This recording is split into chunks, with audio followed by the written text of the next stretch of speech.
Hi friends, hi, this is Abuli. Welcome back to my YouTube channel Study with Abuli. Study with Abuli. आपण आजच्या ह्या व्हिडिओमध्ये class 8 subject सायन्सचा chapter 2 health and डिसीजेसचा एक new topic बघत आहोत. Types of diseases. तर previous व्हिडिओला आपण डिसीजेस म्हणजे काय बघितलं होतं. डिसीजेस म्हणजे बघितलेलं होतं फिजिओलॉजिकल अँड सायकोलॉजिकल डिस्टर्बन्सेस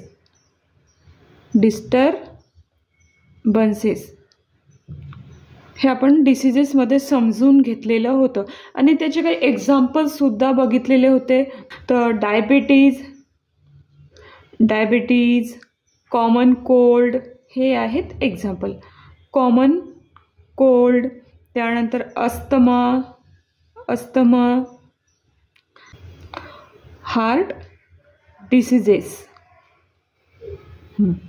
आणि सगळ्या डिसीजेसचे सिम्पटम्स वेगवेगळे आहे. तर प्रत्येक डिसीजचे सिम्पटम वेगवेगळे आहे. तर अशावरून काय करण्यात आलं, त्याचं क्लासिफिकेशन करण्यात आलं आणि तेच म्हणजे काय आहे, टाइप्स ऑफ डिसीजेस. तर हे टाइप्स ऑफ डिसीजेस आपल्याला आजच्या ह्या व्हिडिओमध्ये बघायचे आहेत. तर फ्रेंड्स, तुम्ही हा व्हिडिओ स्टार्टिंग ते एंडिंगपर्यंत नक्की बघा आणि प्रिव्हियस व्हिडिओची लिंक मी डिस्क्रिप्शन बॉक्समध्ये प्लेलिस्टमध्ये दिलेली आहे. आणि आपण कसलाही वेळ न घालवता आपल्या व्हिडिओला स्टार्ट.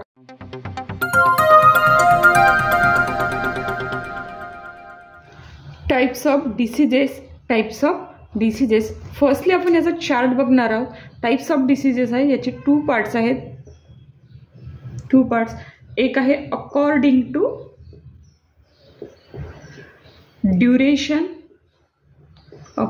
टू ड्युरेशन आणि दुसरं आहे अकॉर्डिंग टू रिझन.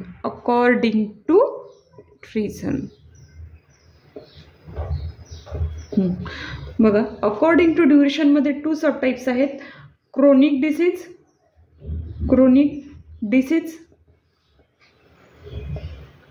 त्यानंतर येते ॲक्यूट डिसीज. आता इकडे आहे अकॉर्डिंग टू रिझन. याचे सुद्धा 2 टाइप्स आहेत. हेरिडिटरी डिसीजेस आणि एक येते ॲक्वायर्ड डिसीज. तर या हेरिडिटरी डिसीजचे फक्त काही टाईप वगैरे नाही, हा सिंगल आपल्याला इथेच ठेवायचा आहे. त्यानंतर ॲक्वायर्ड डिसीजचे 2 टाइप्स आहेत. फर्स्ट आहेत इन्फेक्शियस डिसीज आणि इकडे आहे नॉन इन्फेक्शियस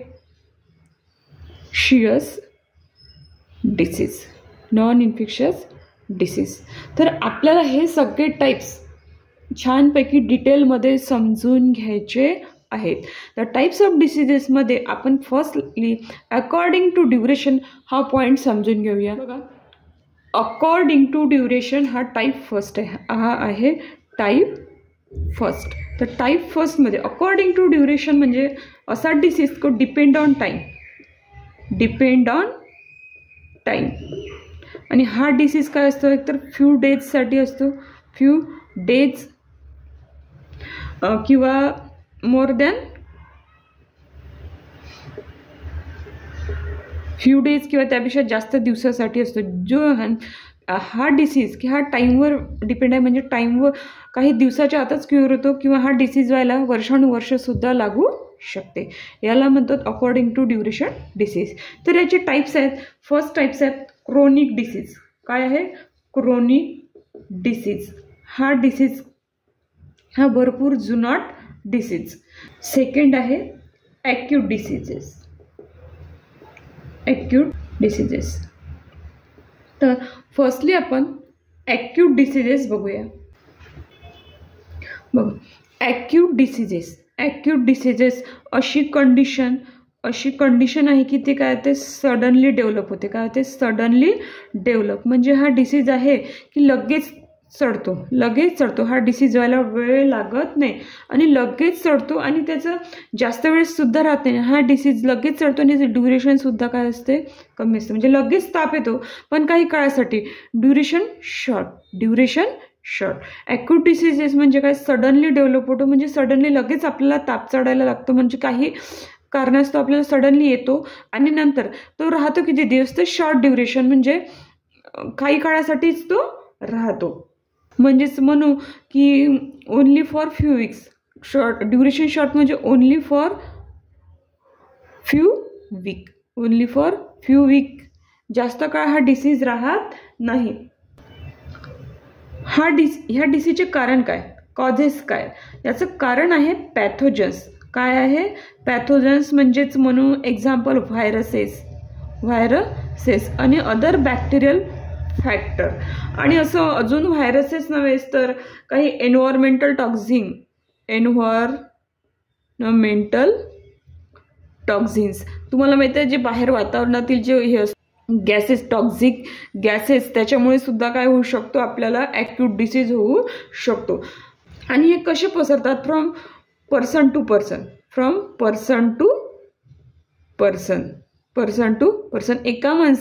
एका माणसापासून दुसऱ्या माणसाला सुद्धा हा डिसीज होऊ शकतो. म्हणजे ॲक्यूट डिसीज म्हणजे काय, नेहमीच माहिती आहे तुम्हाला, व्हायरल इन्फेक्शनचा पार्ट. आणि हा सिम्पटम्स कसे आहेत, ॲक्यूट डिसीज झाला याचे सिम्पटम्स काय आहे, तर सिम्पटम म्हणजे कसं ओळखायचं, काय होतं, फीवर येतो, फीवर म्हणजे ताप, स्पेसिफिक इलनेस,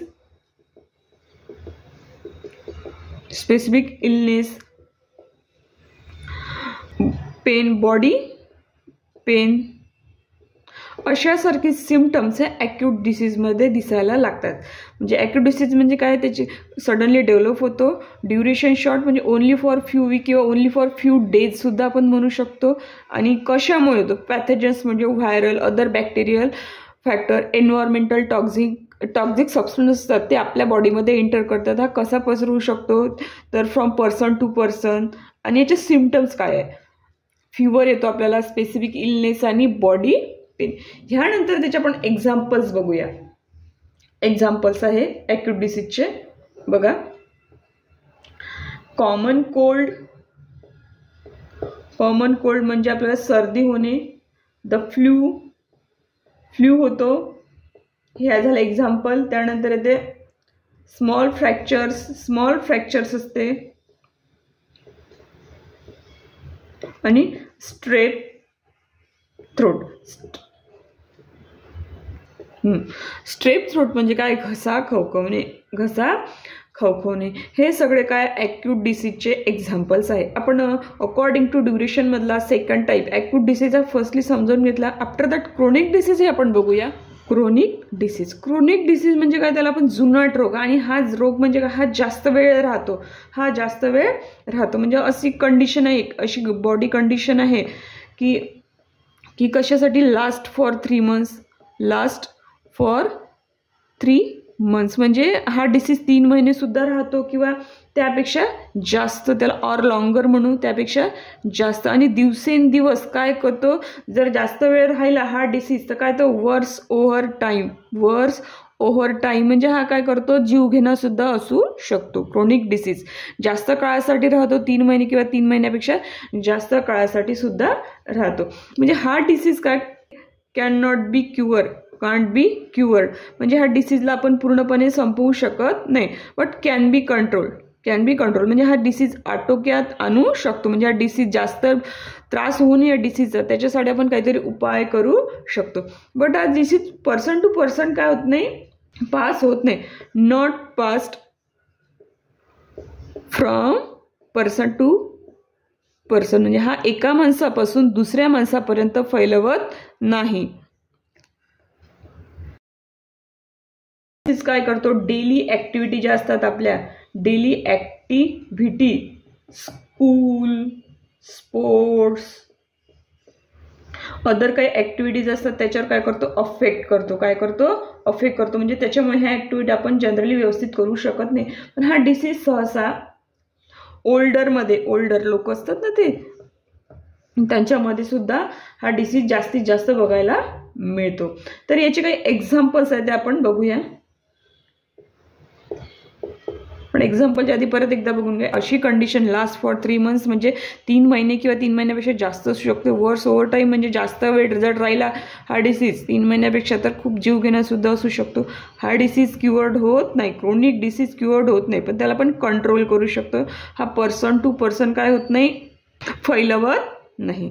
एक्झाम्पल बघू याचे. ओबेसिटी, हार्ट डिसीजेस,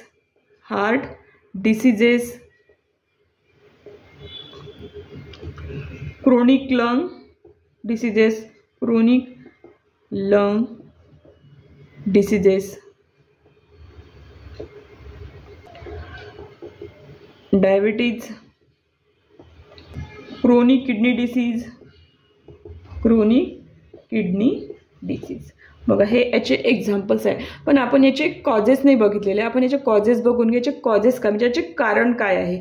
हे याचं कारण आहे पुअर डाएट म्हणजे आपला आहार संतुलित नाही, आपण जेवण व्यवस्थित करत नाही.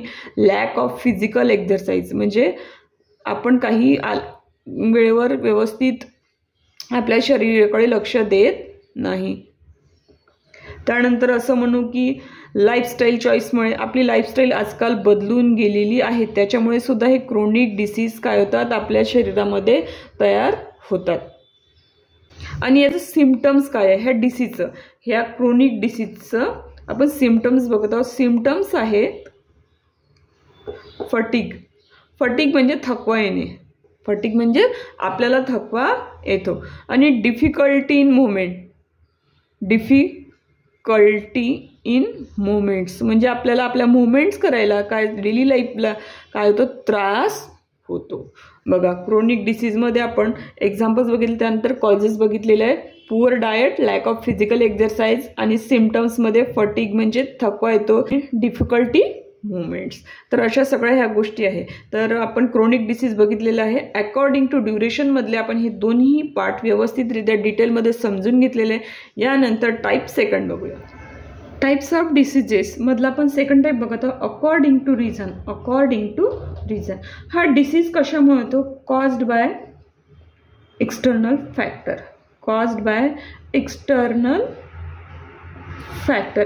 फॅक्टर कोणते, तर पॅथोजन. म्हणजे ते पॅथोजन म्हणजे जे डिसीज क्रिएट करतात त्याला आपण म्हणतो पॅथोजन. अजून एक सुद्धा कारण आहे की इंटरनल डिस्फंक्शन म्हणजे काही शरीरातील आतील बिघाडामुळे सुद्धा काय होतो, हा डिसीज होतो काही कारणांमुळे. तर याच्यामुळे काय होते तर इट अफेक्ट्स द सेल म्हणजे आपल्या सेलवर, टिश्यू अँड ऑर्गन्सवर काय करतो, अफेक्ट करतो. म्हणजे त्या ऑर्गनला काय करतो, डिस्ट्रॉय करण्याचा, त्याची इम्युनिटी कमी करण्याचा प्रयत्न करतो. हा डिसीज आहे अकॉर्डिंग टू रिझन. याचे टाईप्स आहेत. हेरिडिटरी डिसीज 2 टाईप्स आहे याचे. तर हेरिडिटरी डिसीज हा फर्स्ट. तर आपण हेरिडिटरी डिसीज हा बघूया. बघा हेरिडिटरी डिसीज म्हणजेच काय, इनहेरिटेड डिसीज म्हणजे पॅरेंट्सकडून चिल्ड्रनना मिळाले डिसीज. इनहेरिटेड डिसीज किंवा त्याला आपण जेनेटिक डिसीजसुद्धा म्हणू शकतो. जेनेटिक डिसीज म्हणजे जेनेटिक डिसऑर्डर.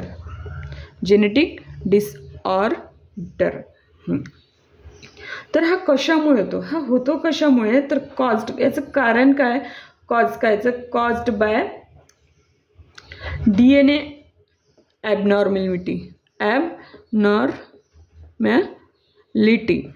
म्हणजे काय, पॅरेंट्समध्ये काय असतं, DNA ॲबनॉर्मॅलिटी म्हणजे त्याच्यामुळे थोडी काही डिफिकल्टीज असते, त्याच्यामुळे मुलांमध्ये हा रोग पसरला जातो. तर सिम्पटम्स बघूया. सिम्पटम्स याची काय आहे, लक्षणं काय आहे. तर हा म्हणजे ब्रीथिंग प्रॉब्लेम असते या डिसीजमध्ये. ब्रीथिंग म्हणजे श्वास घ्यायला त्रास होतो. त्याच्यामुळे म्हणजे सिम्पटम्स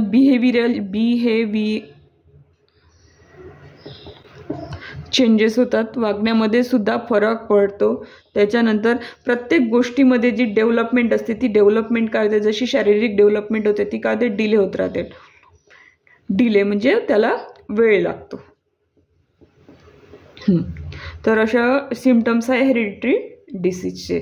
हा डिसीज क्युअर होतो का, तर नाही. हेरिडिटरी डिसीज कॅन नॉट बी क्युअर्ड, पण त्याच्यावर काहीतरी उपाय म्हणून त्याला थोडं कमी करण्याचा आपण प्रयत्न करू शकतो. हेरिडिटरी डिसीजचा आपण काहीतरी त्याला कमी करण्याचा आपण प्रयत्न करू शकतो. तर यानंतर आपण त्याचे एक्झाम्पल्स बघूया. काय बघूया, एक्झाम्पल्स. तर मी हे इरेज करते बघा. एक्झाम्पल आहे फर्स्ट, सायस्टिक फायब्रोसिस. तर हा काय करतो, हा डिसीज लंग्स आणि डायजेस्टिव्ह सिस्टीमला अफेक्ट करतो. डायजेस्टिव्ह सिस्टीम, ही जी आपली डायजेस्टिव्ह सिस्टीम असते पचनक्रियेची आणि लंग्स, याला काय करतो, हा सायस्टिक फायब्रोसिस डिसीज अफेक्ट करतो. त्याच्यानंतर सेकंड एक्झाम्पल आहे या डिसीजचं, सिकल सेल ॲनिमिया. म्हणजे काय, तर हा डिसीज म्हणजे काय, ब्लड डिसऑर्डर. याच्यामध्ये ब्लडमध्ये प्रॉब्लेम असतो. त्याच्यानंतर थर्ड एक्झाम्पल आहे हंटिंग्टन डिसीजेस. तर हा डिसीज काय करतो, हा डिसीज काय करतो, अफेक्ट करतो नर्व सेलला. म्हणजे मेंदूवर सुद्धा हा अटॅक करू शकतो. म्हणजे आपण इथे लिहून देते मी ब्रेन, म्हणजे तुमच्या लक्षात येईल. त्यानंतर आहे फोर्थ नंबरचं एक्झाम्पल, डाऊन सिंड्रोम.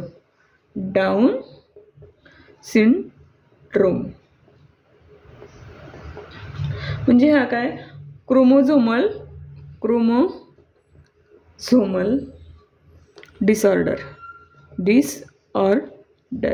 हा एक डिसीज आहे, पॅरेंट्समुळे या चिल्ड्रन्सला होतो. आणि त्यानंतर आहे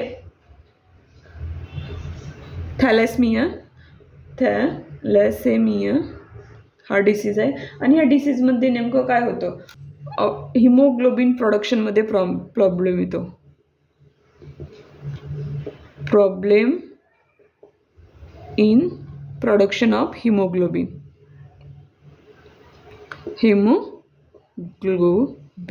यामध्ये प्रॉब्लेम येतो. भरपूर सगळे एक्झाम्पल्स आहे हेरिडिटरी डिसीजचे, पण आजच्या व्हिडिओमध्ये आपण एवढेच बघणार आहोत कारण की आपल्याला पुढे सुद्धा सेकंड टाईप बघायचा आहे. इथे आपण अकॉर्डिंग टू रिझनमधला फर्स्ट टाईप बघितला हेरिडिटरी डिसीज. यानंतर नेक्स्ट बघूया.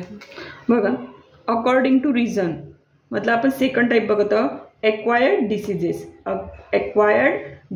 हा डिसीजेस केव्हा होतं, आफ्टर बर्थ. मूल जन्मल्यानंतर ह्या डिसीजेस त्याला व्हायला सुरुवात होतात, किंवा मोठ्या माणसांना सुद्धा हा डिसीज होतो. हा diseases not passed from parents to child. म्हणजे वडिलांपासून मुलांना जातो असं होत नाही, म्हणजे जनरेशन टू जनरेशन पास होत नाही. याची कारणं काय, हा डिसीज होण्याची कारणं काय, इन्फेक्शन्समुळे होतात. भरपूर सगळ्या प्रकारचे तुम्हाला माहिती आहे इन्फेक्शन होते. त्याच्यानंतर इन्फेक्शन तर बॅक्टेरियापासून बॅक्टेरियल इन्फेक्शन, भरपूर सगळ्या प्रकारचे इन्फेक्शन आहेत. बॅक्टेरियल इन्फेक्शन होते, त्याच्यामुळं अजून लाईफस्टाईलमुळे सुद्धा प्रत्येकाची लाईफस्टाईल बदललेली आहे, त्याच्यामुळे सुद्धा हा डिसीज होतो.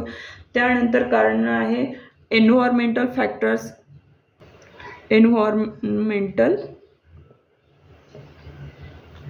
फॅक्टर्स. काही वातावरणातील गुणांमुळे सुद्धा होतो, काही टॉक्झिक पॉल्युटंट्समुळे सुद्धा होतो. बघा, ही झाली त्याची कारणं. तर ॲक्वायर्ड डिसीजेसचे सुद्धा 2 टाईप्स आहेत, इन्फेक्शियस एक आहे नॉन इन्फेक्शियस. तर यामधला आपण ॲक्वायर्ड डिसीजमधला आपण इन्फेक्शियस डिसीज बघणार आहोत आणि after that non infectious disease. Infectious disease याला आपण कम्युनिकेबल डिसीज सुद्धा म्हणू शकतो. Communicable diseases, communicable diseases. हा कशामुळे होतो? हा डिसीज होतो पॅथोजन्समुळे. पॅथोजन्स त्याला आपण आधी बघितलेलं आहे इंट्रोडक्शन मध्ये. पॅथोजन्स म्हणजेच काय? लाईक व्हायरसेस, बॅक्टेरिया, फंगी अशासारख्या ह्या व्हायरसेसमुळे सुद्धा हा एटसेट्रा हा डिसीज होऊ शकतो. एवढं बघितलंय. नंतर हा डिसीज होण्याचं कारण म्हणजे काय? हा ट्रान्समिट होतो. Transmit from person to person, from person to person. एका माणसापासून दुसऱ्याला सुद्धा हा डिसीज होऊ शकतो. ते हे पॅथोजन काय करतात? बॉडीमध्ये पॅथोजन बॉडीमध्ये एंटर करून काय होतात? मल्टिप्लाय म्हणजे ते भरपूर सगळे ते स्वतःला वाढवून घेतात आणि नंतर बॉडीला काय करतात? डॅमेज करतात. काय करतात? बॉडीमधल्या सेलला काय करतात? ते डॅमेज करतात. अजून स्किन टू स्किन सुद्धा काय होतात? स्किन टू स्किन सुद्धा हे डिसीज काय होतात? स्प्रेड होतात. अजून अदर कारण आहे की कॉन्टॅमिनेटेड सरफेस, जे दूषित भाग आहे त्याच्या संपर्कात जर माणूस आला, पर्सन आला, तर त्याला सुद्धा हा इन्फेक्शियस डिसीज होऊ शकतो. तर त्याची सिम्पटम्स काय? पण सिम्पटम्स बघूया इन्फेक्शियस डिसीजचे. काय बघूया? हे जे सिम्पटम्स आहेत, फीवर येतो. फीवर म्हणजे ताप. म्हणजे थकवा जाणवते. हे म्हणजे थकवा जाणवते. कफ होतो. ह्या इन्फेक्शियस डिसीजचे सिम्पटम्स म्हणजे कफ असेल किंवा स्नीझिंग म्हणजे गळती, नाक गळती. बॉडी एक म्हणजे अंग दुखणे. म्हणजे हे सिम्पटम्स आहे या इन्फेक्शियस डिसीजचे. काही एक्झाम्पल्स बघूया आपण. एक्झाम्पल्स आहेत चिकन पॉक्स, रिंगवॉर्म म्हणजे गजकरण म्हणतो आपण त्याला, रिंगवॉर्म, मलेरिया, डेंग्यू. हा हे इन्फेक्शियस डिसीजचं एक्झाम्पल आहे. अजून म्हणू कॉमन कोल्ड हे आहे एटसेट्रा इन्फेक्शियस डिसीजचे एक्झाम्पल. आपण ॲक्वायर्ड डिसीजमधला इन्फेक्शियस डिसीज इथे बघितलेला. यानंतर ह्या ॲक्वायर्ड डिसीजमधला नॉन इन्फेक्शियस डिसीज हा पार्ट बघूया. बघा, ॲक्वायर्ड डिसीजमधला टाईप नॉन इन्फेक्शियस डिसीज. याला आपण नॉन कम्युनिकेबल डिसीज सुद्धा म्हणतो. Non communicable diseases. हा लॉंग टर्म डिसीज आहे. काय? लॉंग टर्म म्हणजे भरपूर वेळ लागतो आणि हा can not be pass from person to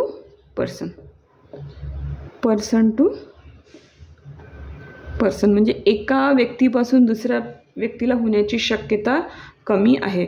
आणि हा पॅथोजन्समुळे नाही होऊ शकत. हा नॉट बाय पॅथोजन्स. हा डिसीज पॅथोजनमुळे होऊ शकत नाही.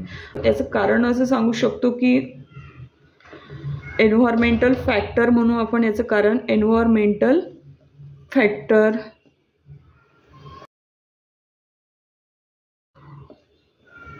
अनहेल्दी लाईफस्टाईल म्हणजे लाईफस्टाईल व्यवस्थित नाही आहे. वेळेवर जेवण नाही, काही नाही, डाएट नाही. स्मोकिंगमुळे सुद्धा हे डिसीज होतात. स्मोकिंगमुळे लेट नाईट स्लीपिंग म्हणजे रात्री उशिरा झोपणे सुद्धा मुळे हा डिसीज होतात. याचे सिम्पटम्स काय आहे? ह्या डिसीजचे सिम्पटम्स आहेत फटीग थकवा येणे, टेन्शन एटसेट्रा. भरपूर सगळे ह्या डिसीजेसचे काय आहेत? सिम्पटम्स आहेत. पण ह्यानंतर आपण एक्झाम्पल बघूया. एक्झाम्पल